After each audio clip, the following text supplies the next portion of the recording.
Isang malakas na kalabog ang yumanig sa buong mansyon. Kasunod nito ay ang tunog ng mamahaling porselana na nagkadurog-durog sa sahig at ang nakabibinging tili ng isang babae na parang nakakita ng multo. Napapikit si Benjamin Scott. Nakatayo siya sa gitna ng kanyang napakalawak na sala.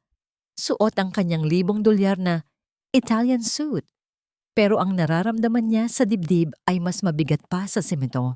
Galit, pagod, at isang malalim na pakiramdam ng kawalan ng silbi. Siya ang CEO ng Scott Empires. Kaya niyang magpatumba ng mga kakompetensya sa isang pirma lang. Kaya niyang bilhin ang anumang gusali sa Makati. Pero hindi niya mapatahimik ang 3 maliliit na bata na nasa harapan niya ngayon. "Ayoko na, sir. Quit na ako." Sigaw ng yaya na si Nanny Faye habang nanginginig ang mga kamay na inaayos ang magulo niyang buhok. "Hindi ko na kaya ang mga anak niyo. Mga demonyo sila. Hindi sila nagsasalita, pero nananakit sila." Tinitigan lang ni Benjamin ang babae. Malamig. Walang emosyon. Ito na ang pang-15 yaya sa loob ng 6 na buwan. "Umalis ka na," mahinang sabi ni Benjamin. Pero may diin na nagpatigil sa pag-iyak ng babae. "Kunin mo ang sweldo mo kay Mrs. Santos at huwag ka nang magpapakita sa akin." Tumakbo ang yaya palabas, parang nakawala sa impyerno. Naiwan si Benjamin kasama ang 3 bata, sina Liam, Noah at Lucas, ang kanyang triplets. Nakatayo ang mga ito sa gitna ng mga basag na paso at nagkalat na unan. 6 na taong gulang pa lang sila, pero ang mga mata nila ay walang bahid ng pagkabata. Walang tawa, walang iyak, blanko. Sina Liam at Noah ay nakatingin sa sahig. Si Lucas, ang pinaka-wild sa 3, ay may hawak pang isang piraso ng basag na vase. Mahigpit ang hawak niya rito. Huminga ng malalim si Benjamin. Gusto niyang sumigaw. Gusto niyang tanungin ang mga anak niya kung bakit nila ito ginagawa. Kung bakit pinarurusahan nila siya. Mula nang mamatay ang asawa niyang si Amanda, namatay na rin ang boses ng mga batang ito. At kasabay noon, pakiramdam ni Benjamin ay unti-unti na ring namamatay ang natitirang pasensya niya. "Sir Benjamin?" Napalingon siya sa may pinto. Si Mrs. Santos, ang mayordoma, ay nakatayo doon. Mukhang takot na baka siya naman ang mabuntunan ng galit. "Ano yon?" asik ni Benjamin.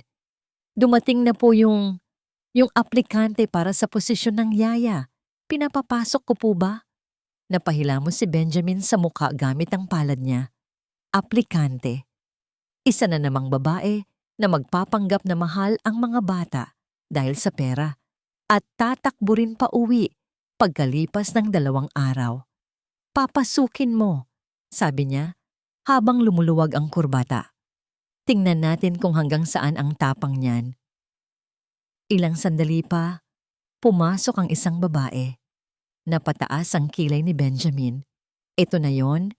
Ang babae ay payat. Nakasuot ng kupas na maong at puting t-shirt na halatang luma na. Ang buhok niya ay nakapusod ng simple at wala siyang kahit anong alahas o kolorete sa mukha. Mukha siyang mahina. Mukha siyang walang kalaban-laban. "Good morning po, sir," bati ng babae.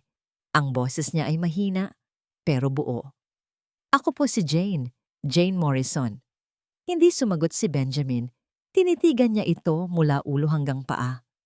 Paano makakayanan ng isang tulad nito ang triplets kung ang mga professional nanny nga ay sumuko? "Alam mo ba kung anong pinasok mo, Miss Morrison?" tanong ni Benjamin. Puno ng sarkasmo. "Kakaalis lang ng huling yaya. Tumagal siya ng 3 araw. Sigurado ka bang gusto mo pang tumuloy?" Hindi nakasagot agad si Jane. Dahil sa sandaling iyon, biglang gumalaw si Lucas. Inihagis ni Lucas ang hawak niyang unan at akmang babatuin naman ang natitirang lamp sa gilid ng sofa. "Lucas, stop it!" sigaw ni Benjamin. Humakbang siya palapit, handang hawakan ang braso ng anak para pigilan ito. Ang galit niya ay nasa dulo na, pero may naunang gumalaw. Isang mabilis na anino ang dumaan sa harap ni Benjamin. Si Jane. Hindi siya sumigaw. Hindi siya tumakbo ng padabog. Sa halip, mabilis siyang lumapit kay Lucas at lumuhod sa harap ng bata. "Huwag!" Sigaw ni Benjamin nang makita niyang hawak pa rin ni Lucas ang matalim na piraso ng porselana. Pero huli na. Sa gulat ni Lucas, sa biglang paglapit ni Jane, naihampas niya ang kamay niya. Tumama ang matalim na porselana sa braso ni Jane. Natigilan ang buong kwarto. Napasinghap si Mrs. Santos sa gilid. Nakita ni Benjamin ang pagguhit ng pulang linya sa maputing braso ni Jane. Mabilis na tumulo ang dugo. Dapat ay sumigaw si Jane. Dapat ay nagalit siya o natakot. Pero hindi siya gumalaw, ni hindi siya kumurap. Sa halip, tiningnan niya si Lucas ng diretso sa mata. Walang halong takot. Walang halong panghuhusga. Para bang sinasabi ng mga mata niya, "Naiintindihan ko. Alam kong masakit." Unti-unting ibinaba ni Jane ang tingin niya sa kamay ni Lucas na nanginginig pa rin. Dahan-dahan, inangat ni Jane ang kanyang sugatang kamay. Ang kamay na tumutulo pa ang dugo sa mamahaling carpet at inabot ito kay Lucas. "Okay lang," bulong ni Jane. Halos hindi marinig, pero sapat para umabot sa tenga ni Benjamin. "Ligtas ka dito." Natigilan si Lucas. Ang batang kanina lang ay parang bulkang sasabog. Ngayon ay nakatitig sa dugong tumutulo sa braso ng babaeng nasa harap niya. Binitawan ni Lucas ang hawak na porselana. Kling! Tumama ito sa sahig. At sa unang pagkakataon, sa loob ng 2 taon, nakita ni Benjamin ang isang reaksyon mula sa anak niya na hindi galit. Hinawakan ni Lucas ang kamay ni Jane. Hinawakan ng maliit na daliri ng bata ang sugat na siya mismo ang may gawa. Napapigil ng hininga si Benjamin. Nakatayo lang siya doon. Ang bilyonaryong kayang bilhin ang lahat. Pero pakiramdam niya ay nanonood siya ng isang himala na hindi kayang bayaran ng salapi. Tumingala si Jane at nagtagpo ang mga mata nila ni Benjamin. Sa likod ng mga mata ng babaeng ito, nakita ni Benjamin ang isang lungkot na pamilyar sa kanya. Isang lungkot na katulad ng sa kanya. Sino ang babaeng ito? At bakit napaamo niya ang halimaw sa loob ng anak ko nang hindi man lang nagsasalita? Mahapdi pa rin ang braso ko. Ramdam ko ang bawat kirot sa tuwing igagalaw ko ang aking kanang kamay. Pero hindi ko ito ininda. Mas sanay ako sa sakit ng katawan kaysa sa sakit na nasa loob ng dibdib ko. Nakatayo ako sa gitna ng kwarto ng triplets. Ito na ang magiging mundo ko simula ngayon. 11:00 na ng gabi. Tahimik na ang buong mansyon. Pero alam kong gising pa sila. Sina Liam, Noah, at Lucas. Nakaupo sila sa kani-kanilang kama, nakatingin sa akin ng masama. Para silang maliliit na sundalo na nagbabantay ng teritoryo. Hinihintay nila akong sumuko. Hinihintay nilang sigawan ko sila para may dahilan silang magwala ulit. Pero hindi ako nandito para makipag-away. Huminga ako ng malalim at nagsimulang magligpit. Hindi ko sila kinausap. Hinayaan ko lang silang panoorin ako. Pinulot ko ang mga nagkalat na laruan. Inayos ko ang mga unan. Sa ilalim ng kama ni Noah, may nakita akong ilang piraso ng papel na nilamukos. Dahan-dahan ko itong binuksan. Napahinto ako. Hindi ito mga karaniwang drawing ng bata na puno ng araw, bulaklak o masayang pamilya. Puro itim. Mararahas na guhit ng itim na krayola. Walang ibang kulay. Sa gitna ng isang drawing, may isang babae. Nakatalikod. At sa paligid niya, may mga linyang pababa na parang ulan. O parang mga luha. Nanikip ang dibdib ko. Akala ng lahat, mga pasaway lang ang mga batang ito. Akala ni Mr. Scott, kailangan nila ng disiplina. Pero mali sila. Ang mga batang ito ay hindi galit. Takot sila. Takot silang maiwan ulit. Ibinalik ko ang drawing sa ilalim ng kama. Alam ko ang pakiramdam na, yan. Ang pakiramdam na gusto mong isigaw ang sakit pero walang lumalabas na boses kaya idinadaan mo na lang sa pagwawala. Pinatay ko ang pangunahing ilaw at binuksan ang maliit na lampshade sa gilid. Umupo ako sa sahig, sa gitna ng malawak na carpet, sa pagitan ng mga kama nila. Niyakap ko ang mga tuhod ko. Alam nyo, panimula ko. Mahina lang. Hindi ko sila tinitingnan. Nakatingin lang ako sa kawalan. Ayaw ko rin matulog kapag madilim. Wala silang kibo, pero naramdaman ko ang pagbabago ng hangin. Nakikinig sila. Kasi kapag madilim at tahimik, doon ko naaalala yung baby ko. Sa gilid ng mata ko, nakita kong gumalaw si Noah. Umusod siya ng kaunti papalapit sa dulo ng kama niya. Nagpatuloy ako, at sa pagkakataong ito, hindi ko na napigilan ang paggaralgal ng boses ko. Wala na siya eh. Kinuha na siya ni Lord. Ang daya nga, di ba? Sabi nila, mabait daw ako. Sabi nila, magaling akong nurse, pero yung sarili kong anak, hindi ko na iligtas. Pumatak ang luha ko. Hindi ko pinunasan. Hinayaan ko itong dumaloy sa pisngi ko. Ito ang unang beses na inamin ko ito ng malakas sa ibang tao. Masakit dito.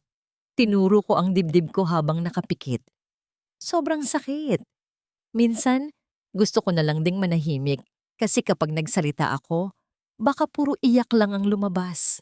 Katahimikan. Pero hindi ito yung mabigat at nakakatakot na katahimikan kanina. Iba na ang pakiramdam. May narinig akong kaluskos. Pagmulat ko, nakita ko si Lucas, ang batang sumugat sa akin kanina. Bumaba siya sa kama. Dahan-dahan. Sumunod si Liam at si Noah. Lumapit sila sa akin. Hindi sila tumatakbo. Hindi sila nanggugulo. Umupo sila sa paligid ko sa sahig. Tinitigan nila ang mga luha sa mukha ko. Para bang namamangha sila na ang isang matanda, ang isang kalaban, ay umiiyak din. Inabot ni Lucas ang kamay niya. Ang maliit at mainit niyang palad ay dumampi sa pisngi ko. Gamit ang hinlalaki niya, marahan niyang pinunasan ang basa kong pisngi. Napasinghap ako. Ang gaspang ng kilos niya, hindi sanay, pero damang-dama ko ang init. Ang batang kanina lang ay parang galit sa mundo. Ngayon ay sinusubukang pawiin ang luha ko. Sumunod si Noah. Gumapang siya palapit at ipinatong ang ulo niya sa balikat ko. Si Liam naman, hinawakan ng kamay ko. Ang kamay na may benda. Hinaplos niya ito ng dahan-dahan, parang tinitingnan kung masakit pa ba. Wala ni isa sa kanila ang nagsalita. Wala silang sinabing, tahan na, o sorry. Pero sa sandaling iyon, sa gitna ng madilim na kwarto, naramdaman ko ang koneksyon na matagal ko nang hinahanap. Hindi sila mga halimaw. Mga bata lang sila na nasasaktan, tulad ko. Napapikit ako at hinayaan ang sarili kong umiyak ng tahimik kasama sila. Sa unang pagkakataon, matapos ang aksidente, hindi ko naramdaman na nag-iisa ako. Biglang may narinig akong kaluskos sa labas ng pinto. Parang may natabig. Napadilat ako. May anino sa ilalim ng pinto. May tao sa labas. Si Sir Benjamin ba yun? Sasawayin ba kami? Papagalitan ba ako dahil pinaiyak ko ang mga bata? Akmang tatayo na sana ako para magpaliwanag nang biglang may naramdaman akong humigpit ang hawak sa kamay ko. Si Noah. Tumingala siya sa akin. Ang mga mata niya ay mapupungay at basa pa ng luha. Bumuka ang bibig niya. Akala ko ay uubo lang siya o hihikibi. Pero isang tinig ang lumabas. Garalgal, mahina, parang kalawangin na dahil sa tagal ng hindi paggamit. Huwag ka nang umiyak. Nanlaki ang mga mata ko. Parang huminto ang ikot ng mundo. Napatingin ako sa pinto. Ang anino sa labas ay hindi na gumalaw. Alam kong narinig niya yon. Nagsalita siya. Nagsalita ang anak niya. Himalang maituturing ang eksenang naabutan ko sa dining area kinabukasan. Karaniwan, ang almusal sa bahay ng mga Scott ay parang isang libing, tahimik, malamig. Ang tanging naririnig mo lang ay ang pagtama ng kubyerto sa pinggan. Pero ngayon, May kakaiba. May tunog. Hindi ito ingay ng basag na plato o sigaw ng pagwawala. Tunog ito ng hagigik. Huminto ako sa may pintuan ng dining room. Hindi nila ako napansin. Nakaupo si Jane sa gitna ni Liam at Noah. Si Lucas naman ay nakatayo sa upuan niya. Hawak ang isang kutsarang puno ng whipped cream na para sana sa pancakes. Lucas, wag! Natatawang saway ni Jane, pero huli na. Splat! Dumapo ang whipped cream sa ilong ni Jane. Natigilan ako. Hinihintay ko ang galit ni Jane. Hinihintay ko ang pagsigaw niya. Pero sa halip, duling na tiningnan ni Jane ang puting cream sa ilong niya. Tapos ay nag-cross-eyed siya at nag-pout. Ganun ha? Akala niyo magpapatalo ako. Kumuha si Jane ng kapirasong pancake at idinikit ito sa pisngi ni Lucas. Sabay-sabay na humagalpak ng tawa ang triplets. Tawa.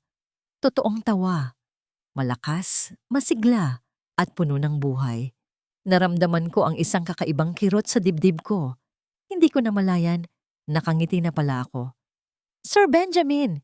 Gulat na bati ni Mrs. Santos nang makita ako. Muntik na niyang mabitawan ang hawak niyang pitzel ng juice. Napatingin sa akin ang lahat. Biglang tumahimik ang triplets. Bumalik ang takot sa mga mata nila. Dali-daling pinunasan ni Jane ang mukha niya gamit ang tissue at tumayo ng tuwid. Good morning po, sir. Sorry po, nagkakatuwaan lang. Ituloy niyo lang. Putol ko sa kanya. Nagulat si Jane. Maging ang mga anak ko ay napatingin sa akin. Naglakad ako palapit sa mesa at umupo sa kabisera. Kinuha ko ang dyaryo ko, pero hindi ako nagbasa. Tumingin ako kay Lucas. Next time, Lucas, seryoso kong sabi. Siguraduhin mong may chocolate syrup din para mas masarap. Nanlaki ang mga mata ni Lucas. Tumingin siya kay Jane tapos tumingin sa akin. At dahan-dahan, ngumiti siya. Babasagin sana ng saya ang umagang yon, pero biglang bumukas ang main door. Ang tunog ng matutulis na takong ng sapatos ay umalingaw-ngaw sa hallway. Mabilis. May awtoridad. Benjamin! Pumasok sa dining room si Olivia, ang kapatid ng yumaong asawa ko. Ang babaeng gustong-gusto ng pamilya ko na ipalit kay Amanda.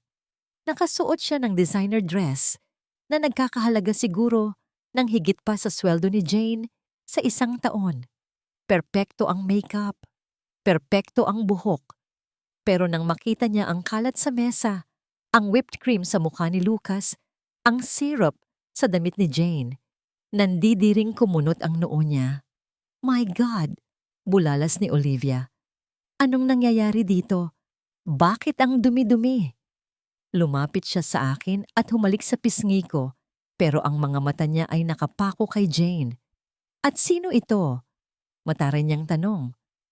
Bago na namang yaya? Benjamin, akala ko ba kukuha ka ng professional from the agency? Bakit parang... Tiningnan niya si Jane mula ulo hanggang paa. Bakit parang namulot ka lang sa kanto? Nakita kong yumuko si Jane. Napahawak siya sa laylayan ng luma niyang t-shirt na mula ang mukha niya sa hiya. Naramdaman ko ang pag-init ng ulo ko. Hindi dahil sa dumi, kundi dahil sa tono ni Olivia. Olivia! Madiin kong sabi. Nasa harap ka ng mga bata. I'm just saying the truth. Depensa ni Olivia. Look at her. Hindi siya bagay dito. And look at the kids. Ang dungis nila. Yaya, linisin mo nga sila. Ngayon din. Nagmamadaling kumilos si Jane. Opo, ma'am. Sorry po. Hahawakan sana ni Jane si Noah para punasan. Pero tinabig ni Noah ang kamay ni Jane. Hindi dahil galit si Noah kay Jane, kundi dahil galit si Noah kay Olivia. Tumayo si Noah sa upuan at hinarap si Olivia. Masama ang tingin ng bata. Oh, look! Sarkastikong tawa ni Olivia. Namana niya ang ugali ng nanay niya. Spoiled brat. Tama na, sabi ko. Binitawan ko ang dyaryo. Tumayo ako at lumapit kay Jane. Nagulat si Olivia. Nagulat din si Jane nang huminto ako sa tabi niya. Siya si Jane, pakilala ko. Tiningnan ko si Olivia nang diretso sa mata. At siya ang dahilan kung bakit tumatawa ang mga anak ko ngayong umaga. Something na hindi mo nagawa kahit kailan, Olivia. Natigilan si Olivia. Nuka siyang sinampal. Benjamin, I'm family. Siya, empleyado lang. Sa pamamahay na ito, sagot ko, ang sinumang nagpapasaya sa mga anak ko ay pamilya. Ang sinumang nagpapaiyak sa kanila ay bisita lang. Hinawakan ko ang balikat ni Jane. Maupo ka, Jane. Hindi pa tapos ang breakfast. Hindi makapaniwala si Olivia sa narinig niya. Namula siya sa galit at hiya. Fine, padabog niyang sabi. I just came here to give gifts. Pero mukhang busy kayo sa circus niyo. Inilapag niya ang mga mamahaling regalo sa gilid at mabilis na tumalikod. Nang makalabas siya ng dining room, nakahinga ng maluwag ang lahat. Tumingala sa akin si Jane. Ang mga mata niya ay nagniningning. Salamat po, sir. Tumango lang ako at uminom ng kape para itago ang ngiti ko. Sa labas ng mansyon, sa loob ng kanyang itim na kotse, nanginginig sa galit si Olivia. Kinuha niya ang kanyang cellphone at nagdial ng numero. Hello, Detective Ramos? Ang boses ni Olivia ay malamig, puno ng lason. May ipapaimbestiga ako. Jane Morrison ang pangalan. Halungkatin mo ang lahat. Ang baho niya, ang dumi niya, kung sinong lalaki ang kinabaliwan niya. Lahat. Gusto ko siyang sirain bago matapos ang linggong ito. Parang isang panaginip ang araw na ito. Nasa isang pampublikong parke kami. Malayo sa matataas na pader ng mansion, malayo sa mga CCTV camera, at malayo sa mapanghusgang mga mata ng lipunan. Nakasumbrerong itim at dark shades si Sir Benjamin. Kung titingnan sa malayo, mukha lang siyang isang karaniwang tatay na nagbabantay sa mga anak niya. Walang nakakakilala sa kanya dito bilang ang bilyonaryong CEO. Dito siya lang si Ben. Pinapanood ko ang triplets na tumatakbo sa damuhan. Naghahabulan sina Liam at Noah. Si Lucas naman ay busy sa pagpapalipad ng saranggola. Napangiti ako. Ito ang unang beses na nakita ko silang ganito kalaya. Bagay sa'yo ang ngumingiti, biglang sabi ng isang boses sa tabi ko. Napatalon ako ng kaunti. Hindi ko na malayang tumabi na pala sa akin si Sir Benjamin sa bench. May hawak siyang 2 ice cream cone. Inabot niya sa akin ang isa. Salamat po, sir. Nahihiya kong sagot. Ben, pagtatama niya. Kapag wala tayo sa bahay, Ben na lang. Tinanggap ko ang ice cream, pero hindi ko magawang tumingin sa kanya ng diretsyo. Masyadong mabilis ang tibok ng puso ko. Ang ganda ng pamilya niyo, sir. Ay, Ben. Bati ng isang ale na nagtitinda ng lobo na napadaan sa harap namin. Nakangiti ito sa aming dalawa. Mana sa inyong mag-asawa ang mga bata. Ang popogi. Pakiramdam ko ay umakyat ang lahat ng dugo ko sa mukha. Naku, hindi po.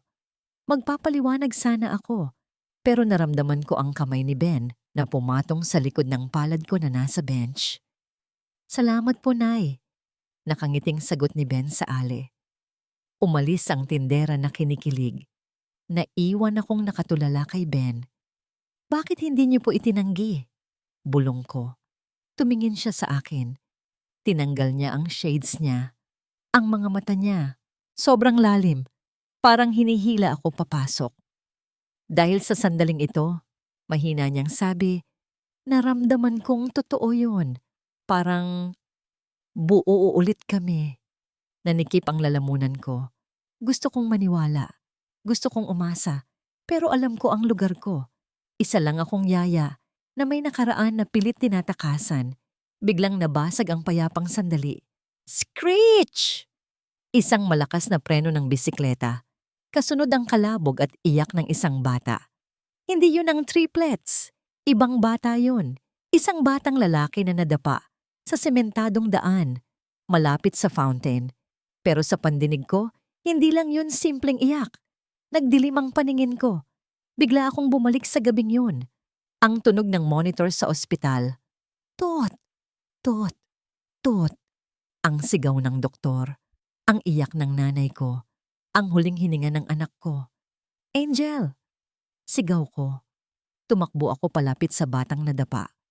Pero sa paningin ko, hindi siya isang estranghero. Siya ang anak ko. Siya ang baby ko, na duguan at wala ng buhay. Lumuhod ako sa semento. Nanginginig ang mga kamay ko na inabot ang bata. Sorry. Sorry baby. Hindi ko sinasadya. Bulong ko ng paulit-ulit. Patawarin mo si mama. Hindi ako naging mabuting ina. Hahawakan ko sana ang bata. Pero mabilis na hinila ng nanay nito ang anak niya palayo sa akin. Miss, ano ba? Layuan mo ang anak ko. Baliw ka ba? Sigaw ng babae, pero hindi ko siya narinig. Ang naririnig ko lang ay ang sarili kong konsensya na sumisigaw. Kasalanan mo ang lahat. Naninikip ang dibdib ko, hindi ako makahinga. Parang tinatakpan ng kung sino ang bibig at ilong ko. PTSD, panic attack. Alam ko ang tawag dito, pero hindi ko mapigilan. Didilim na sana ang paningin ko nang may maramdaman akong matitipunong braso na pumulupot sa akin. Mainit. Matatag. Jane! Jane, look at me! Boses ni Ben. Iniharap niya ako sa kanya. Hinawakan niya ang magkabilang pisngi ko. Ang mga mata niya ay puno ng pag-aalala. Nandito ako. Ligtas ka. Huminga ka, Jane. Inhale. Exhale.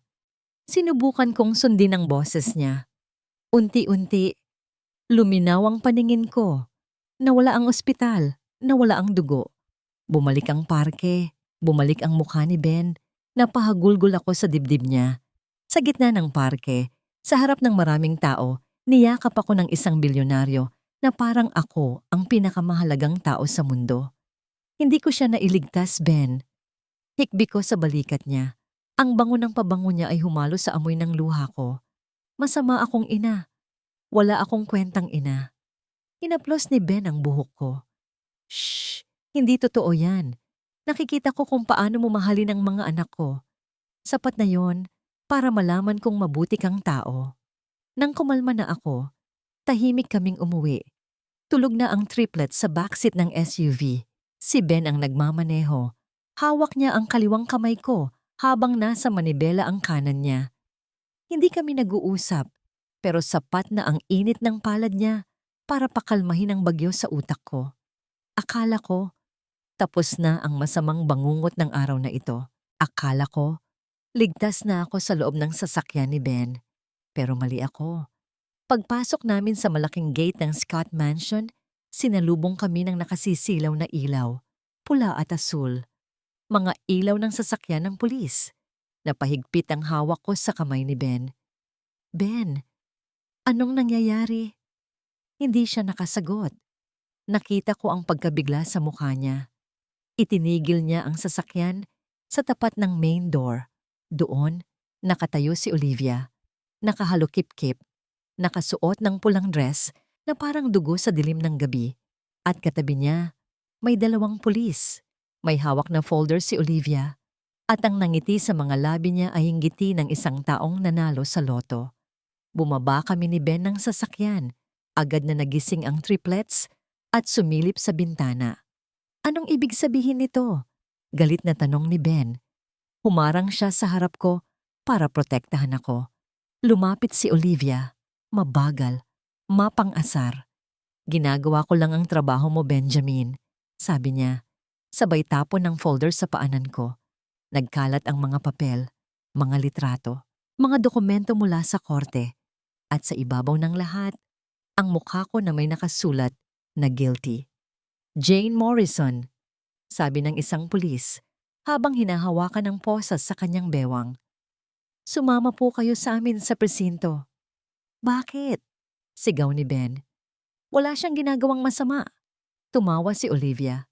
Isang tawang malamig na tumagos sa buto ko. Wala nga ba? Tumingin si Olivia sa akin, diretso sa mata. Sabihin mo nga sa boyfriend mo, Jane. Sabihin mo sa kanya kung bakit namatay ang anak mo. At sabihin mo sa kanya kung bakit tinanggalan ka ng lisensya bilang nurse dahil sa kasong homicide. Parang gumuho ang mundo sa ilalim ng mga paa ko. Naramdaman ko ang pagbitaw ni Ben sa kamay ko. Lumingon siya sa akin. Ang mga mata niyang kanina lang ay puno ng pag-aalala. Ngayon ay napalitan na ng pagdududa. Jane? Tanong niya. Mahina. Totoo ba? Hindi ako makahinga. Bumalik ang ingay ng monitor. Toot! Toot! Toot! Wala akong nasabi. Nakita kong ngumisi si Olivia. See, I told you. Isa siyang mamamatay tao. Homicide through reckless imprudence. Binasa ko ng paulit-ulit ang mga salitang nakasulat sa papel na hawak ko. Ang bawat letra ay parang patalim na humihiwa sa tiwala na kabubuo pa lang sa puso ko. Nasa loob na kami ng library. Pinalayas ko muna ang mga pulis sa labas ng gate. Ayaw kong magkaroon ng eksena sa harap ng mga anak ko. Pero ang eksena dito sa loob ay mas masakit pa kaysa sa anumang iskandalo sa labas. Nakatayo si Jane sa gitna ng kwarto. Basang-basa siya ng ulan. Nanginginig. Nakayuko. Sa kabilang banda, nakaupo si Olivia sa sofa, nakataas ang kilay at humihitit ng sigarilyo kahit alam niyang bawal manigarilyo sa loob ng bahay ko. Basahin mo pa, Benjamin, udyok ni Olivia. Nandyan ang statement ng hospital director. Tinanggalan siya ng lisensya dahil pinabayaan niya ang pasyente niya. At ang pasyenteng yun ay ang sarili niyang anak. Tumingin ako kay Jane. Gusto kong sumigaw siya. Gusto kong sabihin niyang peke ang mga dokumentong ito. Gusto kong ipagtanggol niya ang sarili niya tulad ng pagtatanggol niya kay Lucas noon. Jane, tawag ko. Ang boses ko ay parang hindi sa akin. Sobrang lamig. Totoo ba? Dahan-dahang nag-angat ng tingin si Jane. Ang mga mata niya ay mugto, pagod at puno ng sakit na hindi ko kayang sukatin. Aksidente yun. Garalgal niyang sagot. Hindi ko ginusto. Mahal na mahal ko ang anak ko. Pero namatay siya sa pangangalaga mo. Singit ni Olivia. Porket mahal mo, hindi ibig sabihin ay ligtas siya sa'yo. Tandaan mo yan, Benjamin. Isipin mo ang triplets. Iiwan mo ba sila sa isang babaeng may history ng kapabayaan? Paano kung sumpungin siya ng panic attack niya habang nasa hagdan si Lucas? Paano kung mag-blackout siya habang lumalangoy si Liam? Natigilan ako. Tumama ang mga salita ni Olivia sa kahinaan ko, sa takot ko. Bilang isang ama, ang trabaho ko ay protektahan ang mga anak ko. Kahit pa ang kapalit nito ay ang sarili kong kaligayahan. Tinitigan ko si Jane. Nakita ko ang pagmamakaawa sa mga mata niya. Hindi pagmamakaawa para sa trabaho, kundi pagmamakaawa na paniwalaan ko siya. Na makita ko siya bilang ang Jane na nagpatawa sa mga anak ko, hindi ang Jane na nasa papel. Ben, bulong niya. Alam mong hindi ko sasaktan ang mga bata. Hinihintay niya akong magsalita. Hinihintay niya akong sabihin kay Olivia na lumayas. Pero nanatili akong tahimik. Ang katahimikan sa kwarto ay nakabibingi. At sa bawat segundong lumilipas na hindi ako nagsasalita, nakikita ko ang unti-unting pagkadurog ng puso ni Jane. Naintindihan niya ang katahimikan ko. Dahan-dahang tumango si Jane. Isang mapait na ngiti ang sumilay sa mga labi niya. Naiintindihan ko po, Sir Benjamin, sabi niya. Bumalik ang sir. Bumalik ang pader sa pagitan namin. Aalis na po ako. Huwag niyo na po akong ipakaladkad sa pulis. Kusa na akong aalis. Tumalikod siya at naglakad palabas ng library. Walang lingon-lingon. Naiwan akong nakatulala. Parang may kung anong puwersa na pumipigil sa mga paa ko na habulin siya. Good decision, sabi ni Olivia habang nagbubuga ng usok. Nailigtas mo ang pamilya natin sa kahihiyan. Hindi ko siya pinansin. Lumabas ako ng library at sinundan si Jane hanggang sa main door. Bubuksan na sana ni Jane ang pinto nang biglang may mga maliliit na yabag na tumakbo pababa ng hagdan. Yaya! Yaya Jane! Sina Liam, Noah at Lucas. Nagising sila. Tumakbo sila palapit kay Jane. Niyakap nila ang mga binti nito. Umiiyak sila ng malakas. Ang iyak na punong-puno ng takot na maiwan. Huwag kang aalis! Sigaw ni Liam. Dito ka lang! Iyak ni Lucas. Napaluhod si Jane at niyakap ang tatlo ng mahigpit. Hinalikan niya ang mga noo nila habang umiiyak din siya. Sorry. Sorry mga baby ko. Kailangan umalis ni Yaya. Guards! Sigaw ni Olivia mula sa likuran ko. Kunin niyo ang mga bata. Ilayo niyo sa babaeng yan. Lumapit ang mga bodyguard. Pilit na inilayo ang mga bata kay Jane. Nagwawala ang triplets. Sinisipa nila ang mga guard. Tumingin sa akin si Jane sa huling pagkakataon. Ang tingin na, yun, habang buhay kong dadalhin. Walang galit, pero puno ng pagkabigo. Binuksan niya ang pinto at lumabas sa malakas na ulan. Sinara ng guard ang pinto. Nakatayo lang ako doon habang pinapanood ang mga anak ko na nagwawala sa sahig. Tama na yan? Sigaw ko. Sinusubukang ibalik ang awtoridad ko. Para sa inyo ito. Delikado siya. Biglang tumahimik ang lahat ng sumigaw si Noah. Tumayo si Noah, ang batang pinakatahimik sa tatlo. Namumula ang mukha niya sa galit at luha. Tumingin siya sa akin ng diretso. Hindi siya delikado. Sigaw ni Noah. Noah, makinig ka. Ikaw ang delikado. Kayo ni Tita Olivia. Putol ni Noah sa akin. Pinaalis niyo na siya tulad ng pag-alis ni Mama. Kumunot ang noo ko. Noah, namatay ang mama niyo. Hindi niya kayo iniwan. Sinungaling! Sigaw ni Noah. Narinig namin. Nung gabing namatay siya. Narinig namin siyang kausap ka sa telepono. Natigilan ang buong bahay. Pati si Olivia ay napatigil sa pagngisi. Humikbi si Noah. At ang mga sumunod na salita niya ay parang bombang sumabog sa harap ko. Sabi ni Mama sa telepono, aalis na siya. Sasama siya sa lalaki niya. Sabi niya, nagsisisi siya na naging nanay namin siya. Sabi niya, hate niya kami. Napaupo ako sa hagdan. Nanlabo ang paningin ko. Alam ng mga bata. Sa loob ng 2 taon, akala ko ay nagluluksa sila dahil sa pagkawala ng isang inang mapagmahal. Yun pala.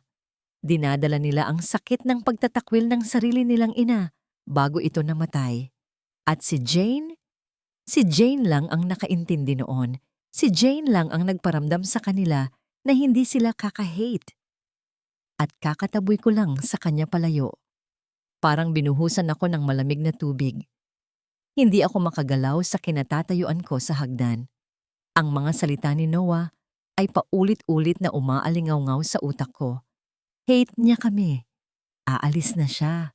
Tumingin ako kay Olivia. Inaasahan kong magugulat siya. Inaasahan kong sasabihin niyang nagsisinungaling ang bata. Pero hindi.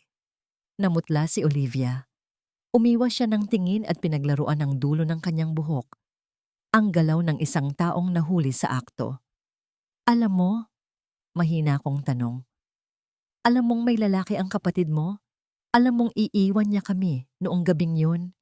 Bumuntong hininga si Olivia. Nawala ang tapang sa mukha niya, napalitan ng inis. Patay na siya, Benjamin. Does it matter? Ang importante, napanatili natin ang image ng pamilya. Naisip ng tao na isa siyang ulirang ina na namatay sa aksidente. Hindi ba mas mabuti yun kaysa malaman ng mundo na ang asawa ng bilyonaryong si Benjamin Scott ay isang cheater? Napatawa ako ng mapait. Isang tawa na walang halong saya. Dahil sa image na yan, nanggigil kong sabi, hinayaan kong magdusa ang mga anak ko sa loob ng 2 taon.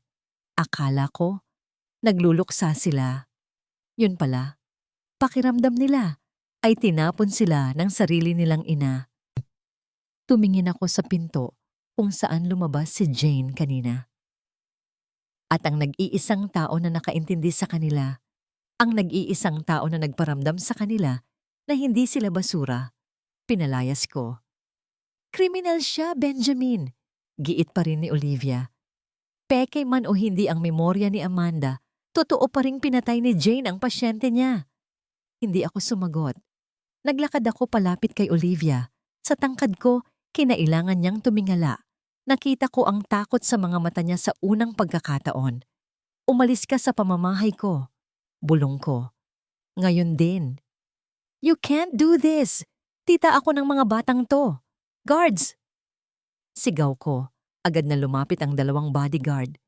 Ilalabas niyo si Ma'am Olivia at siguraduhin niyong hindi na siya makakatapak ulit sa subdivision na ito. Habang kinakaladkad palabas si Olivia na nagsisigaw ng mga banta, tumakbo ako pabalik sa library. Kailangan kong malaman ang totoo. Kinuha ko ang cellphone ko at tinawagan ng private investigator na pinagkakatiwalaan ko, hindi ang agency na nirekomenda ni Olivia. Gonzales. Bungad ko agad pagkasagot ng kabilang linya.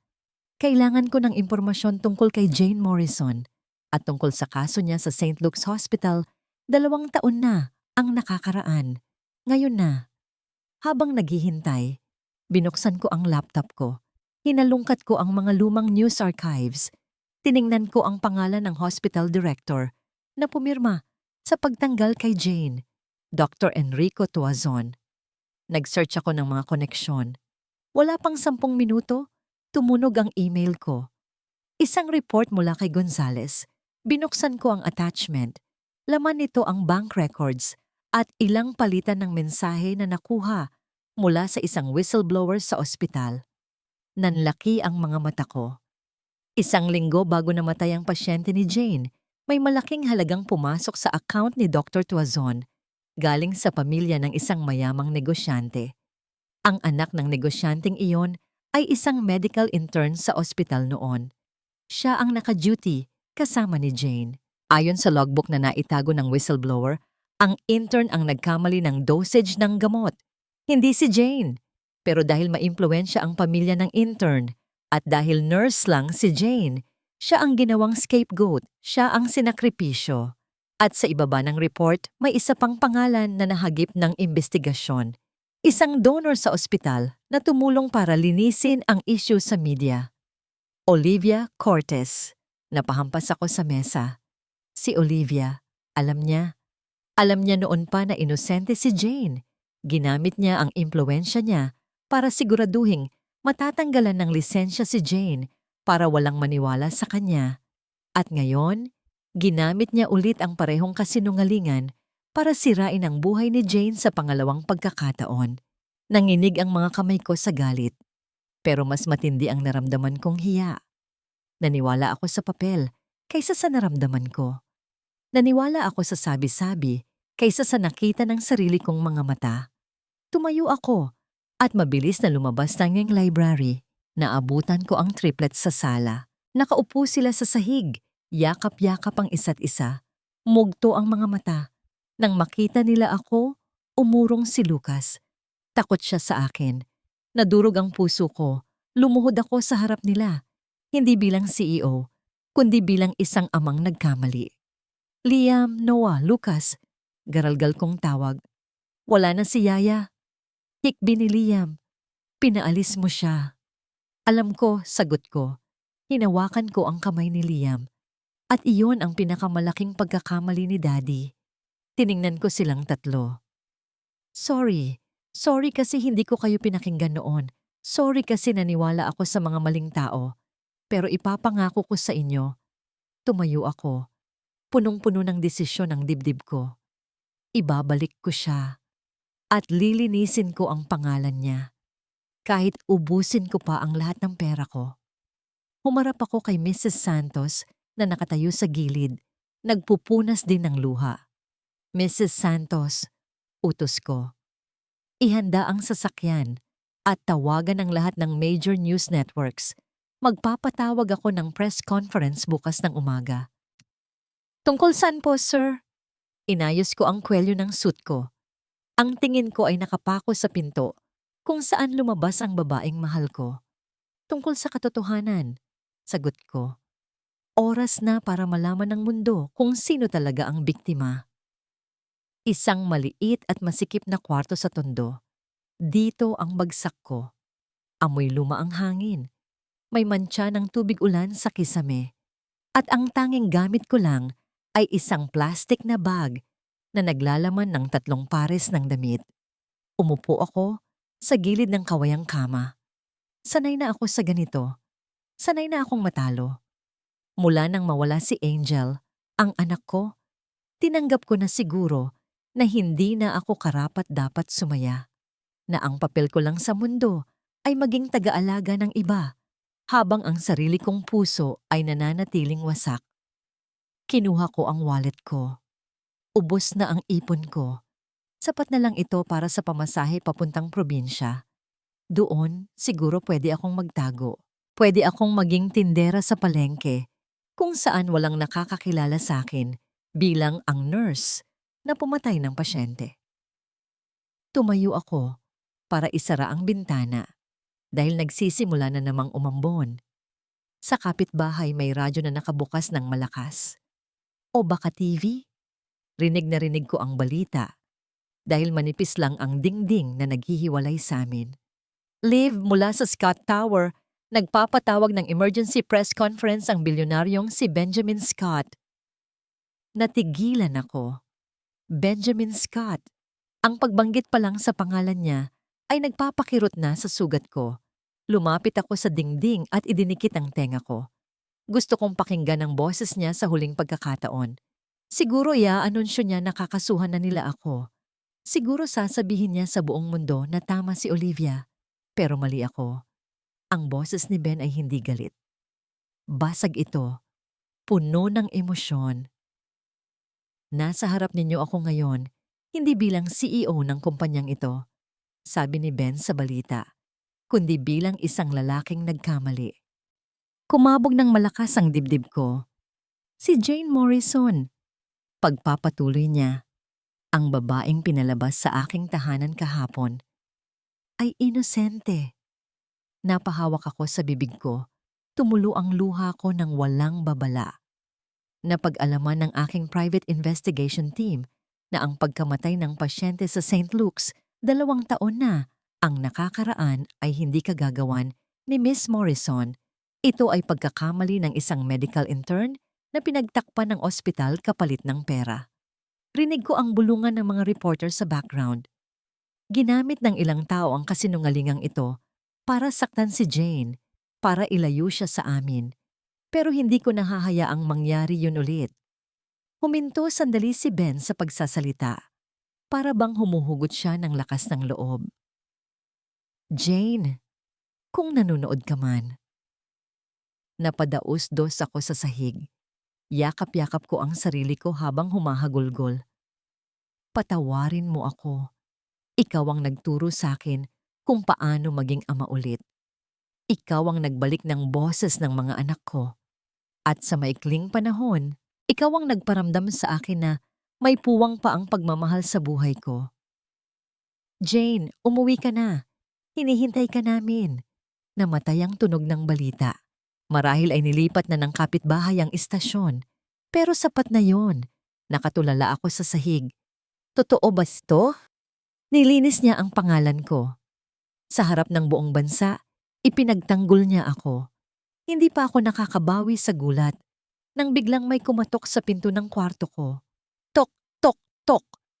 3 mahihinang katok. Natakot ako. Baka si Olivia, baka mga pulis. Dahan-dahan akong tumayo. Pinunasan ko ang mukha ko. Huminga ako ng malalim bago ko pihitin ang seradura. Pagbukas ng pinto, bumungad sa akin ang isang tanawin na hindi ko inaasahan sa madumi at masikip na hallway na ito. Si Ben.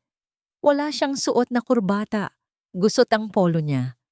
Basang-basa ang sapatos niya sa ulan. At sa likod niya, sumisilip ang 3 maliliit na ulo. Sina Liam, Noah at Lucas. Yaya, sabay-sabay na tumakbo ang triplets at yumakap sa akin. Muntik na akong matumba sa bigat nila. Niyakap ko sila ng mahigpit. Amoy baby cologne at ulan. Ito ang amoy ng tahanan. Sorry, Yaya. Don't leave us. Iyak ni Lucas. Tumingala ako kay Ben. Nakatayo siya sa may pinto. Hinihingal. Para bang tumakbo siya papunta dito pagkatapos ng press conference. Nahanap niyo ako? Bulong ko. Lumapit si Ben. Dahan-dahan, lumuhod siya sa harap ko, kapantay ng mga bata. Hinawakan niya ang kamay ko. Ang init ng palad niya ay tumunaw sa lahat ng lamig na naramdaman ko kanina. Hindi ko hahayaang mawala ka ulit, Jane, sabi ni Ben. Ang mga mata niya ay nakapako sa akin. Masyado nang maraming nawala sa atin. Oras na para magsimula tayong bumuo. May kinuha siya sa bulsa ng coat niya. Isang papel. Akala ko tseke. O kaya naman ay legal document. Pero nang iabot niya ito sa akin, nakita ko ang sulat kamay ng mga bata. Puno ito ng drawings ng stick figures. Isang tatay, 3 bata, at isang nanay na may mahabang buhok. Sa ilalim may nakasulat sa garalgal na handwriting ni Ben, job offer, posisyon, ilaw ng tahanan. Nanay, mahal ni Ben, sweldo. Walang hanggang pagmamahal at sakit ng ulo mula sa triplets. Duration, forever. No termination clause allowed. Natawa ako habang umiiyak. Tiningnan ko si Ben. Seryoso ka ba dito, sir? Mahal ang talent fee ko. Biro ko. Kahit nanginginig ang boses ko, ngumiti si Ben. Yung ngiting aabot hanggang mata. Kahit ibigay ko pa sa'yo ang buong kumpanya, sagot niya. Pinunasan niya ang luha sa pisngi ko gamit ang hinlalaki niya. So, Miss Morrison, tinatanggap mo ba ang posisyon? Tumingin ako sa triplets na naghihintay ng sagot ko. Tumingin ako kay Ben na nag-aalok ng puso niya. Wala na ang takot. Wala na ang multo ng nakaraan. Tumango ako. Opo, Sir Ben, tinatanggap ko. Hindi sa isang malaking katedral o mamahaling hotel ginanap ang kasal. Dito lang ito sa malawak na hardin sa likod ng bahay ng mga Scott. Payak. Tahimik. Pero punong-puno ng pagmamahal. Ang damuhan ay pinalamutian ng mga puting rosas at baby's breath. Ang hangin ay amoy presko at matamis. Nakatayo si Benjamin sa altar. Suot ang isang simpleng barong. Hindi siya mukhang striktong CEO ngayon. Mukha siyang isang lalaking hindi makapaniwala sa swerteng dumating sa kanya. Tumunog ang musika. Isang violin version ng paboritong lullaby ng triplets. Naglakad sina Liam, Noah at Lucas. Hindi sila naglalakad ng tuwid at seryoso tulad ng sa mga royal wedding. Nagtatakbuhan sila, nagtutulakan, at nagtatawanan habang naghahagis ng petals sa kung saan-saan. Natawa ang mga bisita. Dati, ang ingay na ito ay ikagagalit ni Ben. Pero ngayon, ito ang pinakamagandang musika sa kanyang pandinig. At sa dulo ng aisle, lumabas si Jane. Wala siyang suot na designer gown na may mahabang train. Isang simpleng puting bestida lang na bumabagay sa amo ng kanyang mukha. Wala siyang mabibigat na alahas. Tanging ang ningning lang ng kanyang mga mata ang palamuti. Nagtagpo ang tingin nila ni Ben. Sa sandaling iyon, walang salitang kailangan. Alam nila ang pinagdaanan ng isa't isa. Ang mga gabi ng pag-iyak, ang mga taon ng pangungulila. Lahat yon, napawi na. Nang makarating si Jane sa altar, agad siyang sinalubong ng yakap ng triplets bago pa man siya mahawakan ni Ben. Mama Jane! Sigaw ni Lucas. Napaluha si Jane. Mama! Ang sarap pakinggan. Hinawakan ni Ben ang kamay ni Jane. Ang init ng palad nito ay pangako ng isang kinabukasan na wala nang iwanan. Sa labas ng mataas na gate ng subdivision, malayo sa kasiyahan, may isang itim na kotse na nakaparada. Nakasilip si Olivia sa bintana. Ang mga mata niya ay puno ng inggit at puot habang pinapanood ang seremonya mula sa malayo gamit ang binoculars. Dapat ako yan. Bulong niya sa sarili. Dapat akin ang buhay na yan. Akmang paandarin na niya ang kotse para umalis nang biglang may kumatok sa bintana niya. Isang pulis. Olivia Cortez? Tanong ng opisyal. Namutla si Olivia.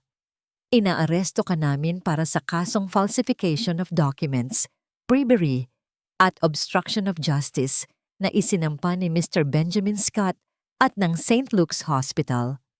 Hindi nakapalag si Olivia habang pinoposasan siya. Sa loob ng hardin, narinig ni Ben ang mahinang tunog ng sirena sa malayo. Tumingin siya sa gate, Pagkatapos ay tumingin kay Jane. Ngumiti siya. Tapos na ang bagyo. Hustisya na ang bahala sa nakaraan.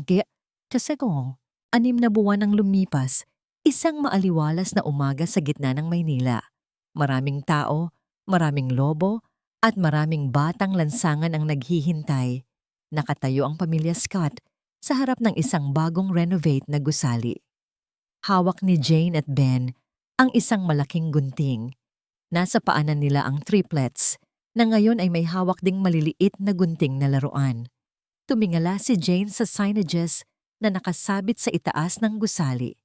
Angel and Amanda Children's Home. Napahigpit ang hawak niya sa gunting.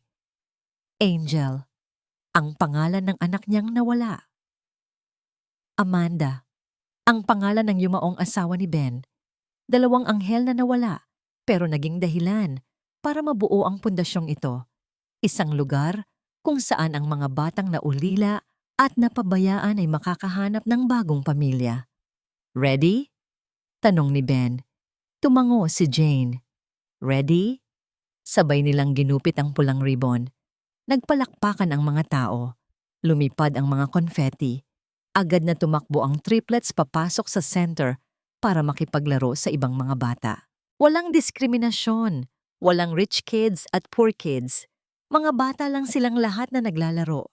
Naramdaman ni Jane ang kamay ni Ben sa biwang niya. Masaya ka ba? Bulong ni Ben. Sumandal si Jane sa balikat ng asawa niya. Pinanood niya si Lucas na tinutulungan ng isang pilay na bata na maglakad. Pinanood niya si Noah na nagbabasa ng libro sa isang batang umiiyak. Ang mga sugat ng nakaraan ay naging pilat na lang.